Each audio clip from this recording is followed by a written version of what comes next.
নবী সাল্লাল্লাহু আলাইহি ওয়াসাল্লাম তখন বললেন, দেখো, যতদিন পর্যন্ত 10টা আলামত প্রকাশ হচ্ছে না ততদিন পর্যন্ত কিয়ামত হবে না। কয়টা আলামত? 10টা। নবী সাল্লাল্লাহু আলাইহি ওয়াসাল্লাম প্রথমে বললেন, এক নাম্বার হচ্ছে মাসিহুদ দাজ্জাল। কি নাম? মাসিহুদ দাজ্জাল। 2 নাম্বার হচ্ছে ইয়াজুজ এবং মাজুজ। এরা আদম সন্তান, পৃথিবীতে বের হবে এবং পুরো পৃথিবীটা ম্যাসাকার করে ছেড়ে দিবে।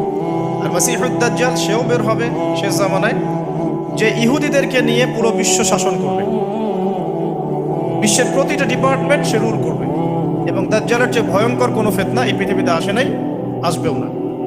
প্রত্যেক নবী তার কওমকে দাজ্জাল সম্পর্কে সতর্ক করেছিলেন, এমনকি নূহ আলাইহিস সালাম পর্যন্ত তার উম্মতকে দাজ্জালের ফিতনা সম্পর্কে সতর্ক করেছিলেন। নবী সাল্লাল্লাহু আলাইহি ওয়াসাল্লাম বলেছেন যে তোমরা যদি সূরা কাহাফ তেলাওয়াত করো, প্রত্যেক জুমার দিন সূরা কাহাফ তেলাওয়াত করো, অথবা সূরা কাহাফের প্রথম 10টা আয়াত